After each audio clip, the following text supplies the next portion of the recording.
2013 সালের 5 মের সেই রক্তাক্ত রাত শাপলা চত্বরে হেফাজতের সমাবেশে চালানো হয় নৃশংস হত্যাযজ্ঞ। সেই ভয়াল রাতের এক যুগের বেশি সময় পর এবার আলোর মুখ দেখতে যাচ্ছে বিচার প্রক্রিয়া।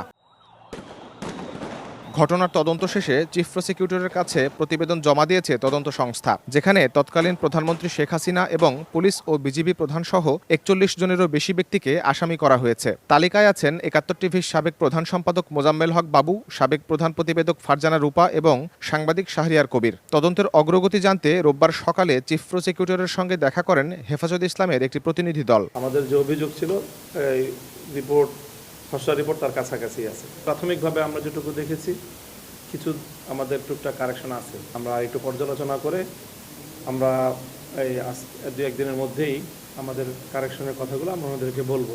শেখ হাসিনার বিরুদ্ধে প্রাথমিক প্রতিবেদন পাওয়া গেছে, সেখানে পুলিশ প্রধান, বিজিবি প্রধান সহ এরকম কয়েকজন আমরা মোটা দাগে বলতেই পারি যে তাদের বিরুদ্ধে একটা খসড়া রিপোর্ট এসছে, সেটা আমরা যাচাই বাছাই করে দেখব।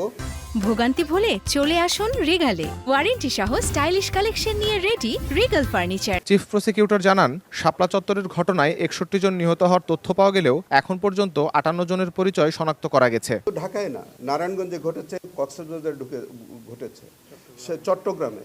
তো সমস্ত জায়গায় যখন তারা একটা পরিকল্পিতভাবে আমাদের এই আলেম ওলামাদের উপরে এরকম একটা নৃশংস আক্রমণের শিকার তারা করলেন এবং রাষ্ট্রের সকল অর্গানকে এটার বিরুদ্ধে নিয়োজিত করলেন, এটাকে আপনি সিস্টেমেটিক বলবেন না, এটা টার্গেটেড বলবেন না, এটা ওয়ার্ড স্প্রেড বলবেন না।